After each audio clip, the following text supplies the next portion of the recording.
역사 속에 남을 잊을 수 없는 또 한 번의 날이 됐습니다. 충격과 혼란의 후유증은 여전히 남아있는데요. 법률방송 현장과 사람, 오늘은 이번 주 대한민국을 흔든 윤석열 대통령의 비상계엄 선포와 긴박했던 그날을 되짚어보겠습니다. 그리고 석대성 기자가 김기훈 변호사와 함께 비상계엄 관련 법적 쟁점을 분석합니다. 저는 북한 공산 세력의 위협으로부터 자유 대한민국을 수호하고 우리 국민의 자유와 행복을 약탈하고 있는 파렴치한 종북 반국가 세력들을 일거에 척결하고 자유 헌정 질서를 지키기 위해 비상계엄을 선포합니다.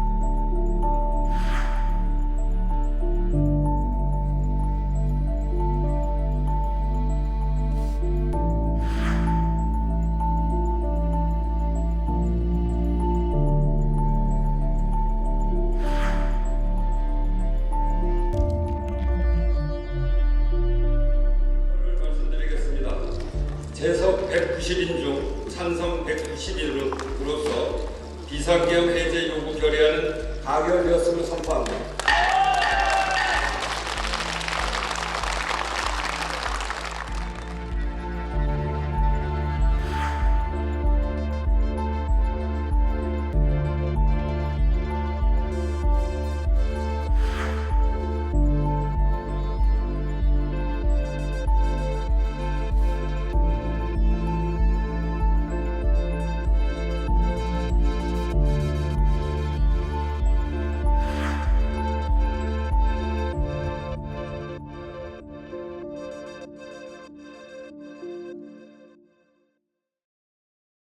지금 우리 국회는 범죄자 집단의 소굴이 되었고 입법 독재를 통해 국가의 사법 행정 시스템을 마비시키고 자유민주주의 체제의 전복을 기도하고 있습니다.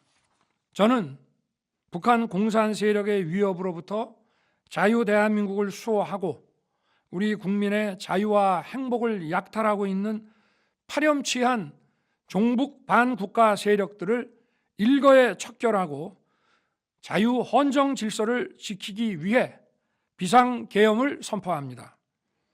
윤석열 대통령의 불법적인 비상계엄 선포는 무효입니다. 지금 이 순간부터 윤석열 대통령은 대한민국 대통령이 아닙니다. 반드시 위헌 위법한 계엄 선포를 바로잡겠습니다. 재석 190인 중 찬성 190인으로서 비상계엄 해제 요구 결의안은 가결되었음을 선포합니다. 조금 전 국회의 계엄 해제 요구가 있어 계엄 사무에 투입된 군을 철수시켰습니다. 바로 국무회의를 통해 국회의 요구를 수용하여 계엄을 해제할 것입니다. 계엄 선포, 과거의 상처가 되살아났습니다. 김기훈 변호사와 비상계엄의 의미와 추후 사법 처리 전망에 대해서 알아보겠습니다. 어서 오십시오. 예, 안녕하세요. 예, 변호사님 먼저 이번 사태 어떻게 보셨습니까? 예, 어젯밤에 윤석열 대통령이 비상계엄 선포를 하지 않았습니까? 어제 87년도에 지금 현행 헌법이 개정되고 나서 88년도부터 시행됐습니다. 지금 현행 헌법상으로는 처음으로 근거해서 비상계엄을 선포한 겁니다. 그리고 45년 만에 선포한 건데요. 어젯밤에 이제 너무 많은 국민들께서 놀랐을 거라고 생각합니다. 예, 그 윤석열 대통령의 비상계엄 선포 이유가 또 핵심일 텐데 그날 긴급 담화 영상 다시 한번 보고 오겠습니다. 판사를 겁박하고 다수의 검사를 탄핵하는 등 사법 업무를 마비시키고 행안부 장관 탄핵, 방통위원장 탄핵, 감사원장 탄핵, 국방장관 탄핵 시도 등으로 행정부마저 마비시키고 있습니다. 국가 예산 처리도 국가 본질 기능과 마약 범죄 단속, 민생 치안 유지를 위한 모든 주요 예산을 전액 삭감하여 국가 본질 기능을 훼손하고 대한민국을 마약 천국, 민생 치안 공황 상태로 만들었습니다. 네, 그 영상 보시면은 국무위원 탄핵 남발과 그리고 예산 편성에 대한 제동이 이 계엄 선포의 주된 명분이었는데 이게 과연 계엄 선포 이유가 되는지가 궁금한데 헌법상 이 요건을 갖춘 건지 어떻게 보십니까? 예, 개헌 선포 이유는 헌법 77조 1항에 규정되어 있고 그다음에 그 절차는 헌법과 또 개헌법에서 규정되고 있습니다. 먼저 헌법 77조에 보면은 비상계엄 선포를 하려면은 전시, 그다음에 사변, 그다음에 이에 준하는 국가 비상 상태가 있어야 됩니다. 네. 근데 그 내용을 윤석열 대통령의 그 내용을 보면은 지금 방금 말씀하신 것처럼 여러 차례 탄핵, 그다음에 예산 삭감 이 문제로 해서 했습니다. 근데 이 두 가지 쟁점으로 해서는 전시 또는 사변 또 국가 기능이 마비될 정도로 볼 수는 없겠죠. 예. 지금 이 문제는 정치권의 문제로 볼 수 있고 또 국회의 권한을 행사한 거로 볼 수가 있습니다. 그래서 지금 사유는 전시, 사변, 그다음에 이에 준하는 국가 비상사태라고 좀 보기는 어렵습니다. 네. 그다음에 절차 이게 이제 그 비상계엄 선포를 하기 전에 국무회의를 거쳐야 됩니다. 이 부분에서 지금 명확하게 했는지 안 했는지 논쟁이 지금 밝혀지지 않았는데 이것도 좀 밝혀져야 된다고 생각합니다. 그리고 나서 비상계엄을 선포하고 나서 국회에 통보가 되어야 되는데 지금 그 부분도 좀 명확하게 나오지 않았기 때문에 이 예. 부분도 절차상 짚고 넘어갈 문제라 생각합니다. 예. 그러고 나서 지금 되게 긴박하게 돌아갔는데 그 대통령실 수석급 이상이 전원 사의를 표했고 그다음에 국무위원도 전원 사의를 표했습니다. 일단 뭐 윤 대통령의 이 계엄 선포 사실을 여당은 물론이고 대통령실에서도 몰랐던 것으로 알고 있었는데 저도 사실 이 계엄 선포 당일날 이 고위 공직자와 오찬을 가졌었는데 그때까지만 해도 뭐 그 공직자께서 얘기를 하시는 게 오늘 원래 대통령이 국무회의를 주재를 해야 되는데 오늘 안 하셨다. 이런 정도의 얘기만 나왔고 다른 얘기는 없었거든요. 그래서 이게 지금 갑자기 생각이 났는데 계엄 선포 이후에 국무회의 의결을 안 거쳤다는 점에서 절차상 위법하다라는 지적도 나오고 있습니다. 이 계엄 종류가 어떻게 되고 절차는 어떻게 되는지 좀 궁금한데요. 이 계엄 종류에는 헌법 그리고 계엄법에 따라서 그 비상계엄과 경비계엄으로 나눠져 있습니다. 네. 비상계엄은 뭐고 또 경비계엄은 뭐냐 궁금하실 텐데요. 경비계엄은 비상계엄보다 좀 낮은 수위, 그다음에 좀 제한적 조치라고 알고 계시면 됩니다. 비상계엄은 전시, 그다음에 사변, 국가가 기능이 아주 마비될 상태로 심각한 상태에서 해야 되는 거고요.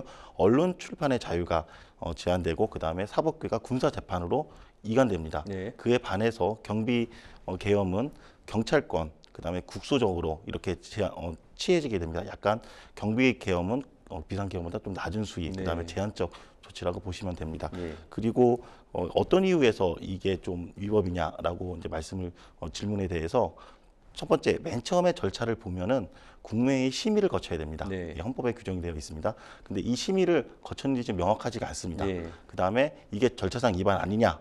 헌법에 나온 국무회의 심의를 거쳐야 되는데 거치지 않은 게 위반 아니냐라고 첫 번째고 그다음에 비상계엄을 할 수 있는 상황이냐? 그러니까 전시, 사변, 그다음에 이에 준하는 국가 비상상태이냐에 대한 것도 지금 문제 제기를 하고 있습니다. 예. 그다음에 이렇게 비상선포 계엄을 선포를 하면은 그다음에 국회에 통고를 해야 됩니다. 지금 이 통고 문제도 지금 하지 않은 걸로 지금 나오고 있기 때문에 이런 여러 가지 절차상의 문제점을 계속 하고 있습니다. 네, 그 계엄군이 이제 국회 폐쇄 전에 우원식 국회의장을 비롯한 이 여야 의원들이 이 본회의장이 들어갔었는데 이 계엄군보다 뭐 국회가 더 빨랐다 이런 평가가 나오고 있는데요. 지금은 뭐 탄핵 소추 대상이다, 뭐 아니면은 체포 대상이다 여부를 두고 지금 논쟁이 벌어졌는데 변호사님 탄핵이나 체포 성립 요건이 어떻게 되는지요? 예, 헌법에도 이제 탄핵 요건이 나와 있습니다. 헌법과 법률에 위반할 경우에 탄핵 소추 의결을 할 수 있다고 되어 있습니다. 네. 여기서 탄핵 소추 의결은 국회가 제적의원 3분의 2 이상을 합니다. 그다음에 탄핵 소추가 되면은 헌법재판소에서 탄핵을 결정 여부를 합니다. 결정하기 전에 먼저 심리를 하고 그다음에 심리에서 탄핵을 할 건지 말 건지 결정합니다. 그런데 지금 헌법재판소법에 따르면은 그 심리로 참여하는 헌법소 재판관이 7명 이상이어야 됩니다. 예. 근데 지금 현행 그 헌법소 재판관이 6명밖에 없습니다. 네, 좀 공백 사태가 좀 있죠. 예, 공백 상태가 있습니다. 그래서 설사 국회에서 탄핵 소추 결의를 했다 하더라도 지금 헌법소 재판관이 7명이 안 되기 때문에 네. 지금 당장은 심리로 들어갈 수가 없습니다. 예. 그리고 지금 야당이 내란죄를 적용하겠다 이렇게도 얘기를 했는데요. 실제 이게 적용을 해도 이 계엄 선포에 대한 법적 처벌이 가능할까? 이것도 좀 궁금한데 어떻게 보십니까? 예, 그 내란죄를 이제 먼저 살펴봐야 됩니다. 내란죄가 성립이 되려면 국토를 참전하거나 그다음에 국헌 문란 행위가 있어야 되고 그다음에 폭동 행위가 있어야 됩니다. 그 목적은 국권 문란의 목적이 있어야 됩니다. 과연 그 윤석열 대통령의 그 행위가 비상계엄 행위가 국권 문란으로 볼 수 있는지 이 목적성을 먼저 입증을 해야 됩니다. 네. 그런데 윤석열 대통령이 그 왜 내가 비상계엄을 선포해야 되는지에 대해서 설명을 하고 있는데 그 공산 세력 위험으로부터 자유 대한민국을 수호하고 그다음에 국민의 자유와 행복을 약탈하고 있는 파람치한 종북 반국가 세력을 일거에 척결하겠다라고 하면서 했기 때문입니다. 이 발언만 보고는 국권 문란의 목적으로 볼 수는 없겠죠. 그렇지만은 다른 사유들, 다른 정황의 사유로 봐야 되는데 만약에 이런 말은 이렇게 했지만 실제적으로 목적으로는 입법부, 국회의 기능을 마비시킬 목적으로 했다고 하면은 그 목적성, 국권 문란의 목적성이 있을 수도 있습니다. 이건 이제 수사 결과를 통해서 나타나야 되겠죠. 또 한 예로 보면은 실제적으로 비상계엄 선포한 다음에 군인들이 국회 내부로 헬기를 타고 진입을 하고 그 다음에 경찰은 국회 그 외곽을 딱 막지 않았습니까? 그래서 이런 행위가 과연 말로는 자유 수호 목적이지만은 실제적으로 목적은 무엇이었냐라고 하는 건 수사를 통해서 밝혀져야 되고요. 그 다음에 내란죄가 성립되려면 폭동이 있어야 됩니다. 그래서 폭동이라고 하는 건 조직적이고 그 다음에 아주 중대한 피해가 발생해야 되는데 어제 그런 행위로 인해서 과연 폭동 행위로 평가할 수 있는지에 대해서 좀 법리적으로 많은 얘기가 있을 것 같습니다. 네, 지금 변호사님 말씀 들어보니까 좀 궁금한 게 생겼는데 네.